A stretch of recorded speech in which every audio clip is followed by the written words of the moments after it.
Oil pastels have a bit of a reputation for being a difficult art supply, but honestly, I think they can be one of the simplest and most enjoyable materials out there.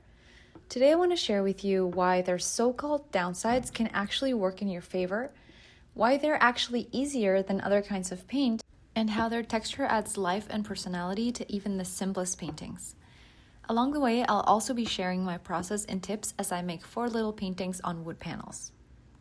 I'm choosing a small surface, which can be really helpful if you're trying out an unfamiliar art supply. It's easier and less intimidating.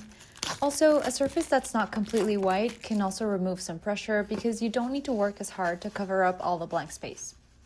But the most important thing is to get into a mindset of play over perfection. We need curiosity, self-trust, and playfulness. None of these paintings need to be impressive, they don't need to be finished or shared or even liked. They just need to be fun. To start this first painting, I'm picking 2 or 3 of the main colors that I see in the reference image, and I'm lightly covering most of the surface, focusing on big general areas without worrying about any details. I'm using the reference image as a guide rather than something to copy exactly, but I am paying attention to where the lighter and darker areas are. I've heard a lot of artists say that they hate oil pastels. They say they're too messy and smudgy, they're hard to make details with, they're not fully controllable or predictable. And honestly, I get it. They do feel kind of unruly. And I'm not saying that making expert level work with this material is not hard. But we don't need expert level expectations or results to have a meaningful art practice. Maybe that messiness and lack of total control can actually be an invitation to relax a little bit, to trust the process and nurture your sense of play. Sometimes that's exactly what we need to make great art. Now I'm building up the painting by layering in more subtle color variations. I'm pressing a little bit harder, overlapping the colors, and slowly filling in any remaining blank space. I'm choosing colors not just based on the reference image, but also just grabbing the colors that speak to me, even if they're not totally realistic. But I do try to make sure to have a balance of light, medium, and dark colors to give it a little bit of depth. You can repeat this process of adding layers of color and blending until you're satisfied with it. So with oil pastels, the things that people call downsides can actually be benefits with the right mindset. Are they messy? Yeah, they can be. But this helps us to let go of perfectionism, which is one of the biggest barriers that creative people tend to struggle with. Their smudginess can help you learn how to just roll with what happens and how to problem solve in the moment. And that's going to make you a more confident and adaptable artist. And if you ask me, smudging the paint with your finger is actually pretty enjoyable. And sure, they can be hard to control, but not being able to control them perfectly encourages you to be freer and looser with your marks, and that's often where artwork gets its character. Control isn't always the goal.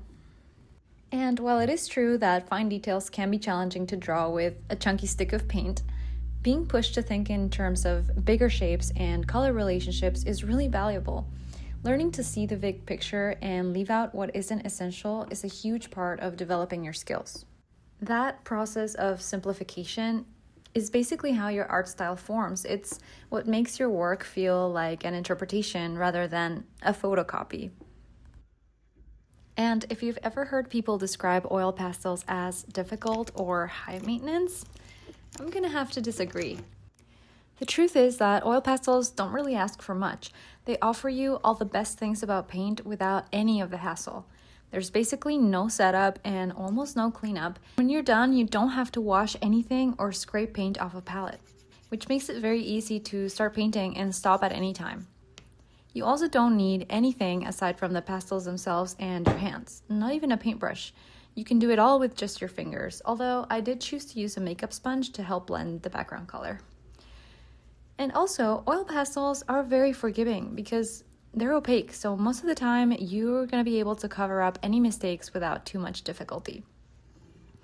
The fact that oil pastels are so immediate, so accessible, forgiving, and self-sufficient really makes them a much easier, lower pressure medium compared to other forms of paint. I'm starting the second painting the same way, putting down a layer of the main color and then building on top of that with darker or lighter shades and other variations of the main color. So I've given you my reasons why I don't think that oil pastels are difficult or bad, but they're not just not bad, there is so much that makes them special and that I love about them. One of the things that really makes oil pastels special is how much they hold on to your gestures in a way that other media don't.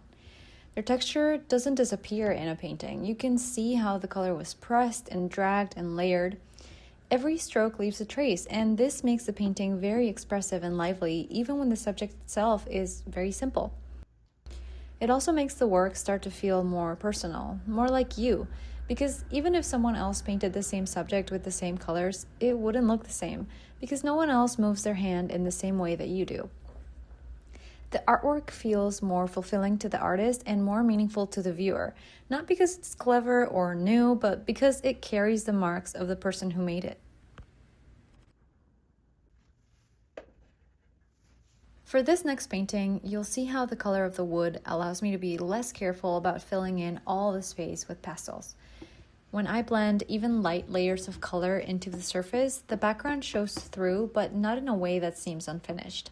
That's the advantage of not using a purely white surface.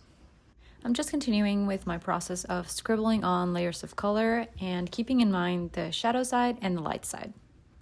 Something else that makes oil pastels such a joy to use is how they feel. They are so creamy and soft and extremely pigmented. Using them almost feels like drawing with butter or frosting. They feel very smooth and thick and generous. The process of painting with them is super satisfying and relaxing. The amount of pigment in them and the brightness of the color feels really indulgent and unrestricted. When the process feels this delicious, it's easier to show up just for the fun of it. It turns an intimidating blank page into a playground. And at the end of the day, coming back to your art consistently matters so much more than making something good every time. It's so important not to forget that sheer enjoyment is a valid reason to make art. You don't have to earn the right to have fun by being good at it. In fact, I think you should lean into the playfulness of not knowing everything, because that's really where you'll find the essence of your creativity and your style. That's what actually helps you grow. If you've been avoiding a medium because it feels awkward or unfamiliar, this is your sign that maybe that's actually the one worth picking up. And if you want to see how this kind of playful, imperfect approach looks like in my sketchbook, I have a mixed media sketchbook tour that you can watch next. I hope this makes oil pastels seem a little bit less intimidating and more inviting. Take care, and I will see you in my next video.